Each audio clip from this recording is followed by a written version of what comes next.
Welcome again to Family Dynamics with Paula.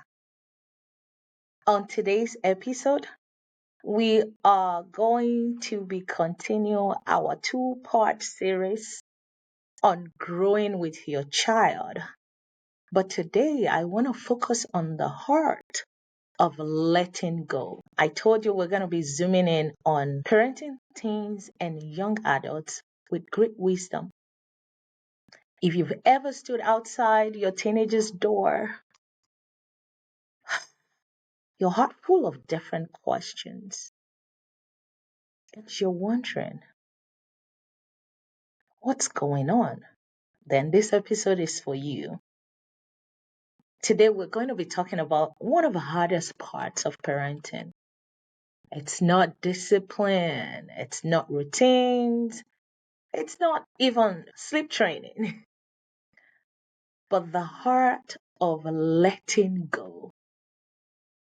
The heart of letting go of control, letting go of who we thought our kids would be, letting go of that notion that we had in our mind, but still staying deeply connected to them. Today, let's step into that teen and young adult years, right?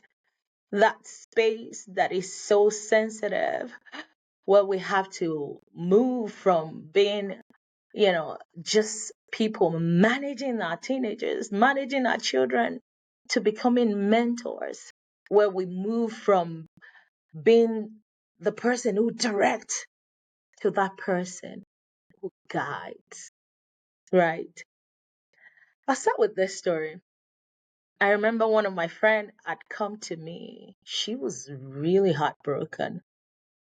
She was wondering where, what was going on with my 17-year-old daughter. She was like, this girl, we used to be so close, you know how as parents you dress them up in the same clothes, the same color as yourself and all that. But this girl, the 17-year-old girl, has become now very distant. And every time the mom asked questions, it's either yes or no. She's still trying to be civil. Yes, mom. No. But my friend was telling me, she was like, well, I realized it looks as if I've given her so much room. I know what to do. She started giving her more curfews, asking more questions. You're like, you are not answering the questions that I want you to answer. I need more detailed information about this, more rules. Guess what? She was getting the opposite of what she wanted to get, right? A fear of losing that child made her more controlling. And, of course, the child built walls. And one day, smart girl though, that girl is really smart. She sat across the kitchen table and she told her mom, Mom, I truly don't need more rules. I just need you to trust me. My friend started, she said she started crying because she didn't really understand that her fear of, holding on to what that child was or what she wanted for that child is making her really push that child away.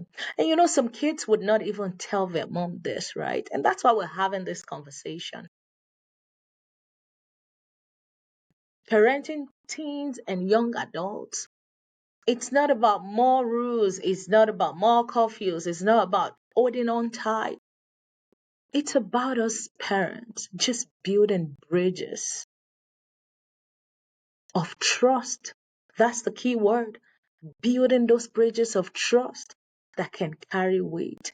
And we know that trust is built over time. You don't ask your child to trust you when you've not really built that, right? It's an investment over time. If they can trust you, they can actually speak to you.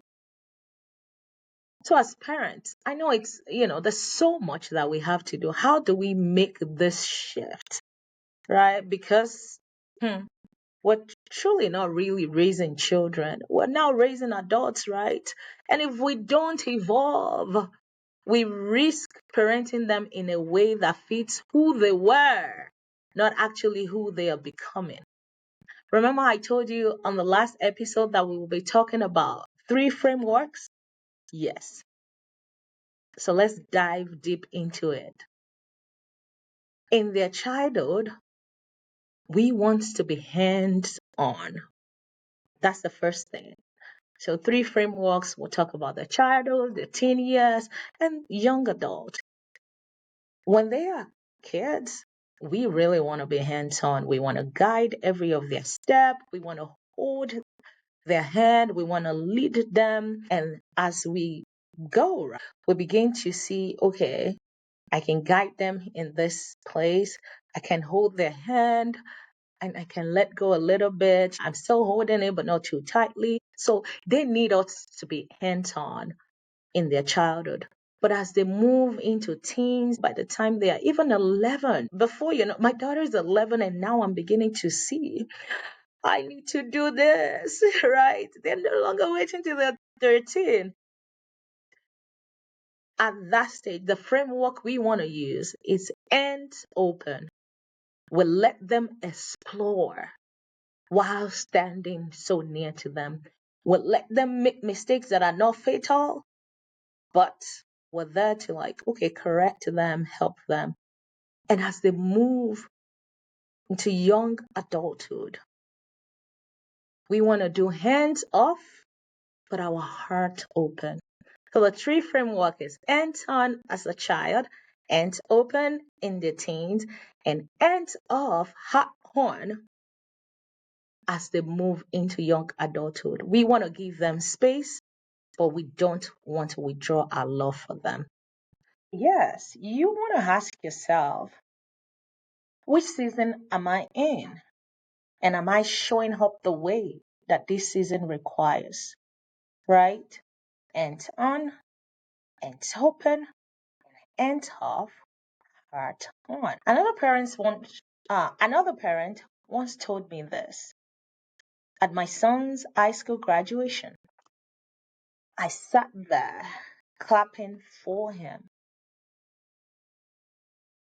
but I had not really had a good talk with my son in weeks.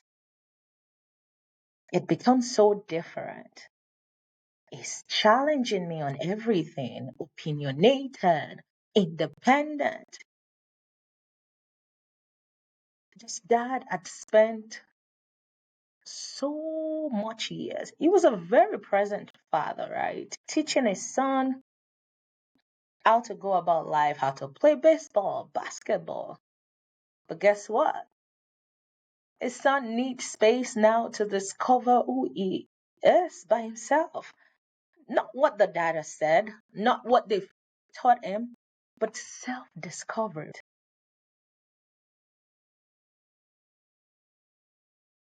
The father said at that instant, he was like, even though my son might not be who I expect him to be, or who I have a picture in my head of who he should be, but he's still my son. Every time I remember this story, it gets a little bit emotional for me because many of us, we grieve, not necessarily because our children are, bad or that, but because they're becoming someone different than our dreams. And it's hard. So, what can we do as parents, right? I'll talk about three things that we can do. The first thing is make up your mind to choose to connect with your child and not control. Connect, not control. Instead of you saying, why have you not done this? Why didn't you do this? Hey, I missed you today. That's a door opener, right? And the second thing we could do is speak life over your child. Don't speak your fear, speak life. Sometimes you need to tell them,